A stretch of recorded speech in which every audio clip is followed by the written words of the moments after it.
കഴിഞ്ഞ ദിവസം അതായത് ശനിയാഴ്ച ഫോമയുടെ മിഡ് ടേം ജനറൽ ബോഡിയിൽ പങ്കെടുക്കുകയുണ്ടായി. അപ്പം ഒരു ഡെലിഗേറ്റ് എന്ന നിലയിൽ ഒരു ഡെലിഗേറ്റാണ് ഞാനും. അപ്പോൾ ഉച്ചവരെ പങ്കെടുത്തു. അവിടെ ആളുകൾ ഒച്ചപ്പാടുണ്ടാക്കുകയും കാര്യമില്ലാത്ത കാര്യത്തിന് വേണ്ടി വാഗ്വാദങ്ങളുണ്ടാക്കുകയും ഇതൊക്കെ കാണുന്ന ഒരു രസം തന്നെ. അപ്പോൾ ഇങ്ങനെയുള്ള ഈ ദേശീയ പരിപാടികളിൽ കഴിയുന്നത്ര പേര് നമ്മൾ പോകാൻ പറ്റുന്നവരും അത് പോകാൻ നമ്മൾ അർഹരാണെങ്കിലും പിന്നെ കഴിയുന്നത്ര പേര് പോകണമെന്നാണ് എൻ്റെ അഭിപ്രായം. കാരണം എല്ലാവരെയും അമേരിക്കയുടെ നാനാഭാഗത്തു നിന്നുമുള്ള ആളുകളെ കാണാൻ ഇങ്ങനെയുള്ള വേദികളല്ലാതെ വേറെ എവിടെയാണുള്ളത്? വല്ലപ്പോഴും നമുക്കൊന്ന് ഫോൺ ചെയ്യാൻ പറ്റുമായിരിക്കും, പക്ഷേ ആളുകളുമായിട്ട് ബന്ധപ്പെടാനും സംസാരിക്കാനും കിട്ടുന്നൊരു വേദിയാണിത്. ഈ മലയാളി സംഘടനകൾ, ദേശീയ സംഘടനകൾ പ്രത്യേകിച്ചും അവരറിയാതെ ചെയ്യുന്ന ഏറ്റവും വലിയൊരു നന്മയാണിത്. അവരെ അറിഞ്ഞുകൊണ്ടായിരിക്കണമെന്നില്ല, അവരെ കൊണ്ട് വലിയ മലമറിക്കുന്ന കാര്യമൊന്നും ചെയ്യാൻ കഴിയില്ല എന്ന് നമുക്കറിയാം. എന്ന് മാത്രമല്ല, മലമറിക്കുന്ന കാര്യമൊന്നും ചെയ്യണമെന്ന് നമ്മൾ ആഗ്രഹിക്കുന്നുമില്ല. അപ്പോൾ ഇങ്ങനെയുള്ള ചില ഗുണങ്ങൾ അതിലുണ്ട്. അതുകൊണ്ട് ദേശീയ സമ്മേളനങ്ങൾ ഇപ്പോൾ ഫൊക്കാന ഫോമ, പിന്നെ ലാന നടക്കാൻ പോകുന്നു. അപ്പോൾ അങ്ങനെയുള്ള അതുപോലെ തന്നെ മതസംഘടനകളുടെ ഇതാണെങ്കിലും കഴിയുന്നത്ര പേര് പങ്കെടുക്കാനായിട്ട് ശ്രമിക്കണം. നമ്മൾ ഒറ്റപ്പെട്ടു പോകാതിരിക്കാനുള്ള ഏറ്റവും നല്ല കാര്യം അതാണെന്ന് തോന്നുന്നു. കാരണം ദൂരെ നിന്ന് വരുന്ന സുഹൃത്തുക്കളെ കാണാൻ വേറൊരു വഴിയും നമുക്കുണ്ടാവില്ല. അപ്പോൾ ഈ ജനറൽ ബോഡിയിൽ കണ്ട ഒരു കാര്യം ജനറൽ ബോഡിയിൽ പ്രധാനപ്പെട്ട കാര്യം ഉച്ചയ്ക്ക് ശേഷമാണ് ഒരു ബൈലോ ചേഞ്ച് അമെൻഡ്മെൻറ്റ് വന്നു. അപ്പോൾ ആ സമയത്ത് ഞാനില്ല. അതുകൊണ്ട് അമെൻഡ്മെൻറ്റിനെപ്പറ്റി നമ്മൾ എഴുതുകയുണ്ടായി, വിവരം ശേഖരിച്ചുകൊണ്ട്. എന്നാൽ അതിൻ്റെ കുറച്ചുകൂടെ വിശദീകരണം വേണമെന്ന് ചിലർ ആവശ്യപ്പെട്ട പ്രകാരമാണ് ഞാൻ ഈ വീഡിയോ ചെയ്യുന്നത്. ഈ വീഡിയോ ചെയ്യുന്നതിൻ്റെ പ്രധാന കാരണം ടൈപ്പ് ചെയ്യണേ കുറച്ച് ബുദ്ധിമുട്ടാണ്. ഈ വയസ്സന്മാർ, എന്നെപ്പോലുള്ള വയസ്സന്മാർ കൈയൊക്കെ നിവരുകയും പിന്നെ മടങ്ങുകയൊന്നും ചെയ്യണമെന്നില്ല. അപ്പം വീഡിയോ ആണെങ്കിൽ ഈസിയാണ്, പിന്നെ കമ്പ്യൂട്ടറിന് മുന്നിൽ നോക്കി പറഞ്ഞാൽ മതി. അപ്പോൾ എന്തായാലും ഈ ബൈലോ ചേഞ്ചിൽ എനിക്ക് ഏറ്റവും ഇഷ്ടപ്പെട്ട കാര്യം ഈ ബൈലോ കമ്മിറ്റി ഒരു ക്ലോസ് എന്താണെന്ന് ചോദിച്ചാൽ, ഇനി ബൈലോ കമ്മിറ്റി വേണ്ട.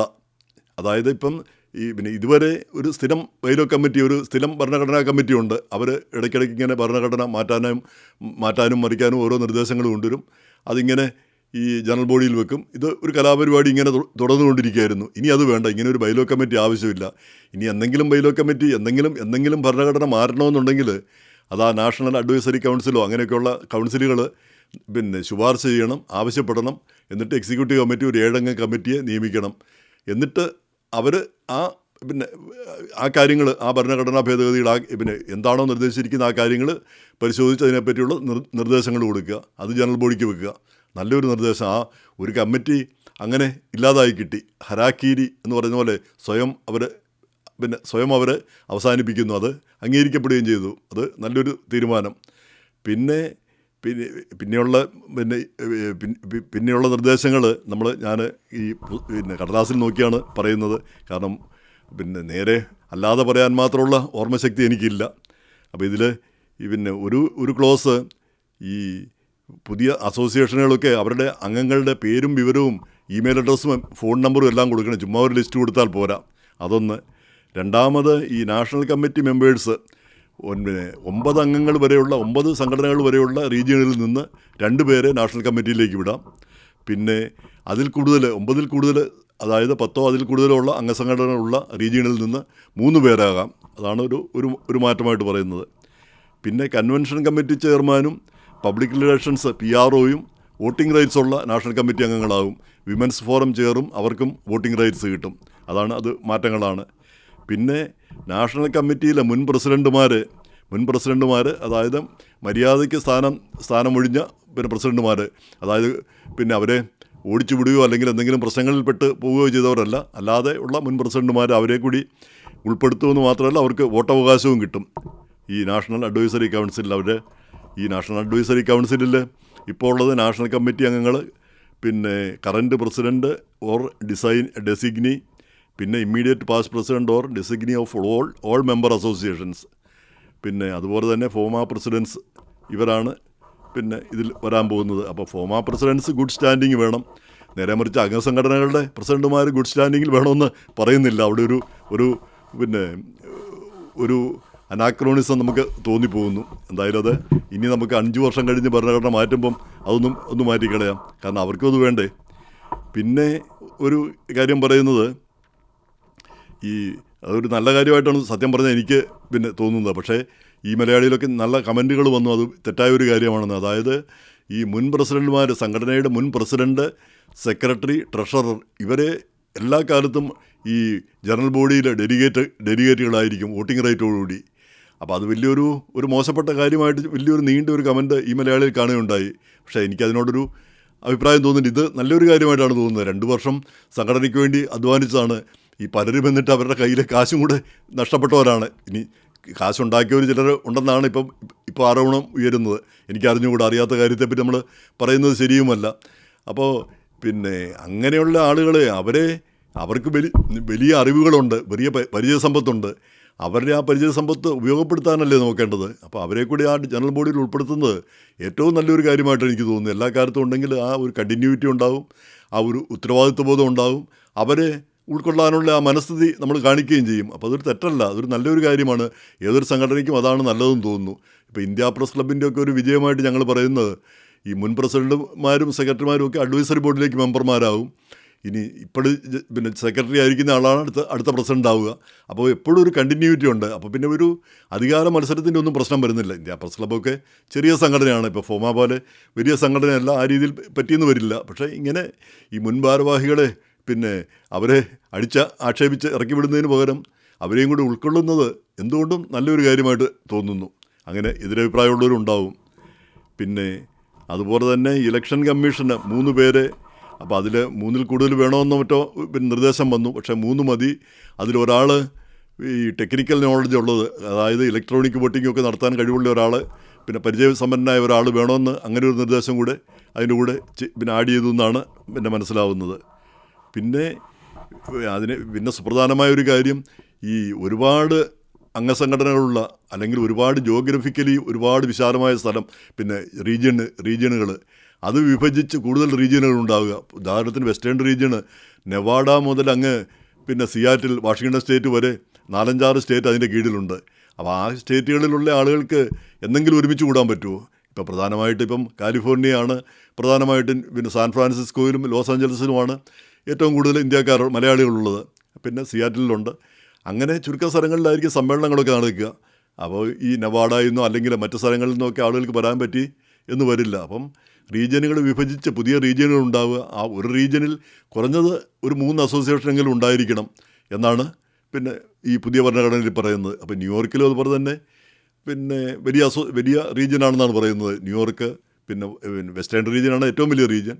അങ്ങനെ കൂടുതൽ പിന്നെ അസോസിയേഷനുകളും അംഗസംഘടനകളും അതുപോലെ തന്നെ വലിയ ജിയോഗ്രഫിക്കൽ പിന്നെ വിസ്തീർണമുള്ളതുമായ സ്ഥലങ്ങൾ അത് വിഭജിച്ച് പുതിയ റീജിയനുകൾ ഉണ്ടാക്കുക നല്ലൊരു കാര്യം. അത് ആവശ്യമാണെന്ന് തോന്നുന്നു. പിന്നെ മെമ്പർ അസോസിയേഷൻസ് ഒരേ പേരുകൾ ഉപയോഗിക്കരുത് എന്ന് പറയുന്നു. ഒരേ പേര് ഉപയോഗിച്ച് അതിൻ്റെ പേരിലുള്ള പ്രശ്നം അവിടെ പിന്നെ ജനറൽ ബോഡിയിൽ കാണുകയും ചെയ്തു. നവകേരള എന്ന പേര് പിന്നെ ഒരു സംഘടനയ്ക്ക് ഉണ്ടായിരുന്നു, അത് വേറൊരു സംഘടനയും ഉപയോഗിക്കുന്നു. അപ്പോൾ അതേ തമ്മിലുള്ളൊരു വാഗ്വാദവും ഉണ്ടായി. പക്ഷേ അത് പിന്നെ ഈ ക്രെഡൻഷ്യൽ കമ്മിറ്റി ചെയർമാൻ പിന്നെ വിജി എബ്രാഹിമിൻ്റെ വിശദീകരണത്തോടെ അത് കെട്ടടങ്ങുന്നതും കണ്ടു. എന്തായാലും അത് കുഴപ്പമില്ല. പിന്നെ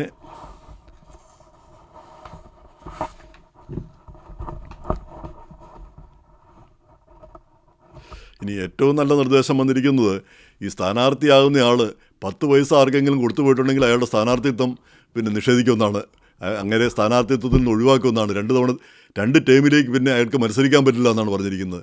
ഇപ്പം നമുക്കറിയാം, സ്ഥാനാർത്ഥിയാകുന്നവർ സ്ഥാനാർത്ഥിത്വം പ്രഖ്യാപിച്ചു കഴിഞ്ഞാൽ ഉടനെ അവരെ പിഴിയാൻ തുടങ്ങും. ഓരോ സംഘടനകളും അങ്ങ് പിന്നെ സ്ഥാനാർത്ഥി ന്യൂയോർക്കിലായിരിക്കും, പക്ഷേ അവിടുന്ന് ഇവിടെ വരും കാലിഫോർണിയയിൽ നിന്ന്, അല്ലെങ്കിൽ പിന്നെ നെവാഡയിൽ നിന്ന്, അല്ലെങ്കിൽ പിന്നെ ഡാലസിൽ നിന്ന്. അതായത് അവരുടെ സംഘടന അവിടെ ഒരു ഓണാഘോഷം നടത്തുന്നുണ്ട്. അപ്പോൾ അതിനൊരു സംഭാവന വേണം. അപ്പോൾ സ്ഥാനാർത്ഥി നിവൃത്തിയില്ലല്ലോ, കൊടുത്തേ പറ്റൂ. കാരണം ഇവരെ ഒന്നും പിണക്കാൻ പറ്റില്ല, ഇവർക്കെല്ലാം വോട്ടവകാശം ഉള്ളതാണ്.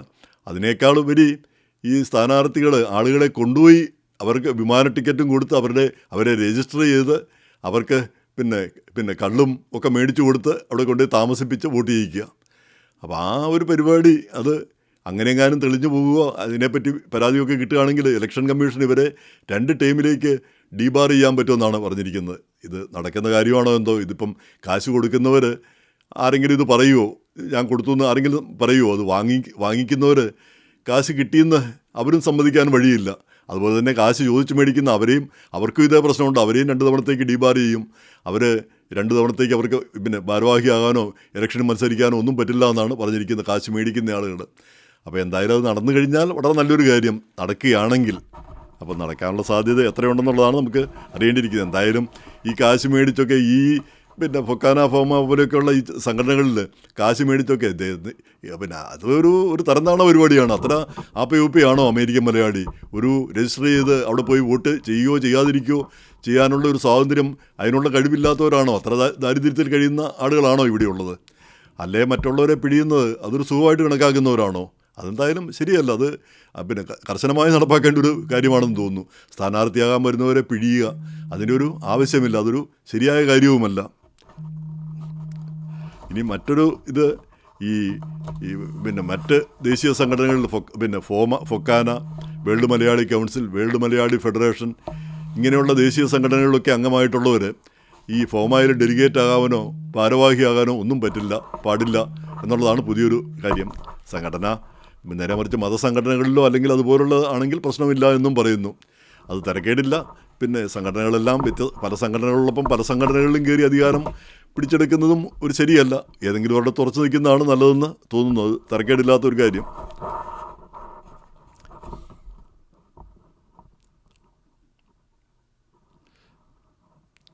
ഇനി ഹാൻഡിങ് ഓവറിനെ പറ്റിയാണ്.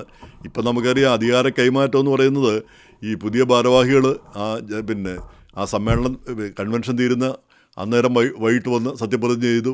അധികാരം കൈമാറ്റം അവിടെ നടക്കുന്നെന്നാണ് പറയുന്നത്. പക്ഷേ ശരിക്കുള്ള അധികാര കൈമാറ്റം നടക്കുന്ന ഒക്ടോബറിൽ നടക്കുന്ന ജനറൽ ബോഡി, അത് മാൻഡേറ്ററിയാണ്. ആ ജനറൽ ബോഡിയിൽ വെച്ചാണ് പിന്നെ ശരിക്കുള്ള അധികാര കൈമാറ്റം നടക്കുന്നത്. അപ്പോൾ ആ ജനറൽ ബോഡിയിൽ കണക്കും കാര്യങ്ങളും എല്ലാം പഴയ കമ്മിറ്റി അവതരിപ്പിച്ച് പാസ്സാക്കി അത് പുതിയ കമ്മിറ്റിക്ക് കൈമാറി അധികാരവും കൈമാറുന്നു എന്നാണ് വയ്പ്പ്. ഇനി തൊട്ട് ഈ പിന്നെ ഇലക്ഷനിൽ ജയിക്കുന്ന ആളുകളെ അവരെയെല്ലാം ഈ നമ്മുടെ കൺവെൻഷനിൽ അവസാന ദിവസം എല്ലാവരെയും പിന്നെ സ്റ്റേജിൽ കയറ്റി പരിചയപ്പെടുത്തും. എന്നല്ലാതെ അധികാര കൈമാറ്റവും സത്യപ്രതിജ്ഞ എല്ലാം കൂടി ഈ ഒക്ടോബറിൽ നടക്കുന്ന ജനറൽ ബോഡിയിൽ അങ്ങോട്ട് മാറ്റിവെച്ചു. അത് പിന്നെ ഒരു സാങ്കേതിക കാര്യം, നമ്മളെ കാര്യമായിട്ട് ബാധിക്കുന്ന കാര്യമല്ല, വലിയ മാറ്റവുമല്ല.